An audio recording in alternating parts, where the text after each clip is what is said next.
Hello, I'm John Garvin, the writer and director, and I'm here with... Sam Whitwer. I play Deacon St. John in Days Agone. Yeah, and we're here to talk about the alternate path demo. So we did 2 demos for E3 this year. One you guys saw at the media showcase, and this one we showed behind closed doors on the floor at E3. And so for the first time, we're releasing it online so that everybody can kind of take a look at it. And I thought I'd just talk a little bit about, what the differences are, and just kind of like just show you what we were trying to accomplish this year. Yeah, I mean, the most obvious difference so far is the last one was nighttime during the rain, and this is daytime during the snow. Yeah, and it's not just cosmetic, and I think that's one of the things we really wanted to emphasize, because this time we're showing sort of a day in the life of Deacon. You see he's on the drifter bike here. We wanted to show a little more of the bike riding and how the weather can kind of impact that. So we have this drifting mechanic, right? You see him kind of slipping and sliding around a little bit. Changes the handling of the That's really interesting. Now, there were wolves there last time, John, and these wolves would pursue you down this road, and then Deacon had to turn his back, shoot a wolf, and he got clotheslined right up there, didn't he? Yeah, exactly. So this time you see that he wasn't being chased by the wolves. That's a dynamic event that can happen or not. It just depends on when you're playing the game. Interesting. And this time Deacon saw the ambush and he was able to avoid it. So he kind of comes up and around and behind them. So does weather impacts whether these creatures show up or not in daytime, nighttime, all that stuff? Yeah, absolutely. So especially the freakers, they come out, they're mostly nocturnal, but they will come out as the weather gets colder. They become stronger in the cold. Right. And so that will, again, kind of change up the way the game plays. That's very, very... I kind of love that you decided to do this as a demo, to show 2 completely different iterations on the same exact mission in the game. Yes, exactly. So we wanted to have, the job is basically the same. Deacon hears that his buddy's in trouble, rides out to save his life. And, as you can see here, this is a completely different experience from what we showed in the first demo. In the first one, Deacon gets clotheslined, and it sounded very painful, by the way. Oh, speaking of painful, okay, so the combat in this game is fairly brutal. John, you want to talk about that a little bit? Well, we just wanted to make it as, as realistic as possible. So, yeah, we're not holding back on that at all. And Sam's done most of his own stunt work for this. And I can tell you that when we're on the performance stage and we're capturing that stuff, we just try to keep it real, right? Right. Well, right. There was sort of a decision made at some point. I've been on the project for 2 or 3 years now. Yeah, I think 3 years. And so early on, I think there was a more, what were we? It was more Kurt Russell and sort of a two-fisted thing, and then it turned into, hey, let's take this quite seriously. And what that required is a lot more.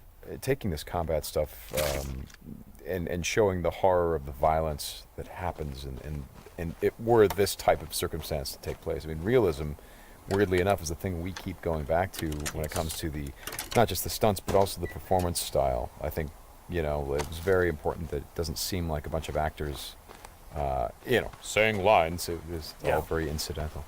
And we wanted the world to sort of reflect that as well. So you saw there that, Deacon broke into that emergency vehicle and found some supplies. So this is what we're calling our survival vision. So you saw that earlier when he was looking at Manny's bike on the ground. Mm-hmm. And it's just kind of a way of seeing tracks in the world and sort of imagining what might have happened. Mm-hmm. And here I just wanted to point out that you're seeing in this part of the demo that there are freakers there. There weren't there before because it wasn't snowing. It was, and it was getting lighter out. It wasn't getting darker like it is. And so, it changes up the way you can play through the level. And what is this? We call this the meat wall. The meat wall. Yeah, and it's not just there, to make the guys who put them up to seem evil. They're there for a purpose because, again, freakers are living creatures. They eat. That's their primary thing. They want to eat. And so you hang these dead freakers up, and any freaker, rather than coming into their camp like you see here, they would actually stop and snack. Yeah, exactly. Yeah.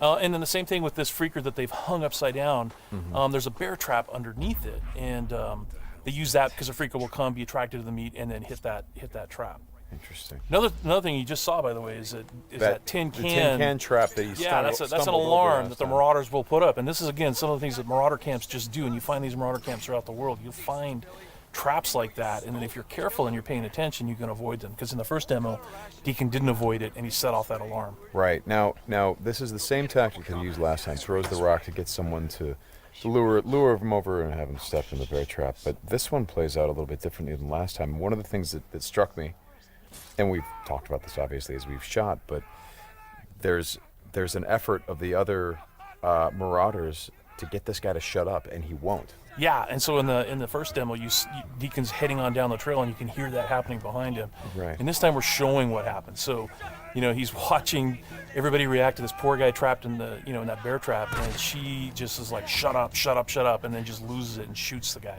Right. Right. And of course, in the meantime, Deacon is crafting a Molotov and just takes them all out. Right. Oh boy, that's good. Ow. Ow. So again, it's like in the previous demo, Deacon would have gone off to the trail down to the right. This time he's going to head this way. He follows the tracks, and comes under a sniper attack. Now let me ask you something about the survival. Okay, there's a sniper attack coming, but the survival vision is, if you don't say upgrade your survival vision, can you miss clues? I mean, are there things that you would get if you upgraded your survival vision that would help you complete the mission better? Exactly, and you have to, we have a whole skill tree, and it's all tied to the experience that you can earn as you're just playing through the game, and then you can upgrade those things. What's happening here? We got a freaker tied to a tree. Yeah, so this is another type of trap that marauders will set. They will set, they will basically chain freakers to the perimeter of their camps, and they use them as kind of an alarm system. And then that, you saw that marauder there. He was just tormenting the poor freaker, and then so Deacon kind of takes advantage of that.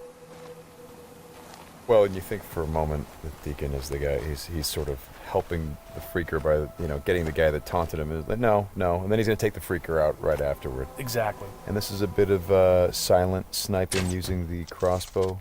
Yeah, so this whole sequence at the end plays out very differently. In the first demo, you saw Deacon use a swarm. He weaponized a swarm, lured them into the camp, and then they kind of did the work for him. There's no swarm in this run-through. Right. So the player really has to go in and use what we're calling our strategic sandbox combat, and that's just, stealth mechanics and setting and using traps, whole arsenal of weapons. You see there's a variety of weapons that Deacon's going to use through this, including the crossbow. He crafts his own bolts.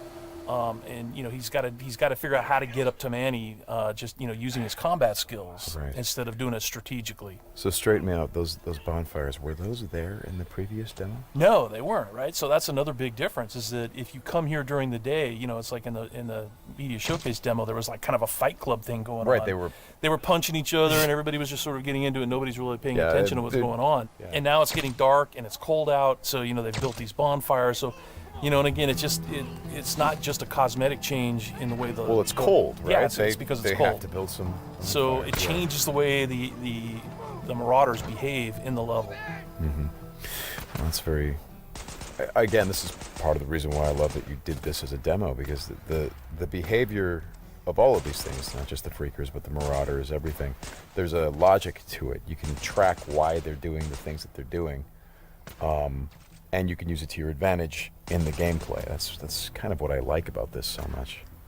And that's really what we wanted to showcase this year, is that it's an open world game, and everything you see around here. And again, we're only playing this two different ways. You saw that waterfall way up there off in the distance. There's a bridge that goes in front of that. If you had a sniper rifle and enough ammunition, you could have driven your bike all the way up there. There's trails that go all the way up there. And you could have used your sniper rifle to take out this entire camp, because it would have taken them a while to figure out where the shots were coming from and to get to you. So, that's a different way to play it. There's another way to play it, by the way, where you could have just stealthed in through the entire camp if you had the skills to do it. And you could have just taken everybody out silently, or almost everybody. And then you could have gotten up to where Manny's being held using a different route, and just stealth killed that guy. There's no reason that you have to come in and run and gun it like Deacon is doing here. Hey, how scarce is ammunition? Because I see him switching from a bunch of weapons, and when we saw this demo, when I came in and saw it at A3, one of the things that I really enjoyed was I was sitting next to you, and the driver was playing the game, and at some point I saw you shift in your chair and you leaned forward, and I heard you say, "Oh man, uh-oh." And I'm like, whoa, what's going on? He's like, he's going to get killed. I'm like, whoa, oh. And I leaned forward. I was like, oh, I guess there's some real danger. And one of the things was that he was running out of ammunition. And he was trying to go pick up ammo from the dead he was looking for marauders. ammo, But but And he was under fire. So when we were at E3, we had a whole team with us, and everybody played it slightly differently. So it just shows you that it's not scripted at all. Yeah. And then this rager bear. Oh yeah, boy. the infected bear. The infected bear. That's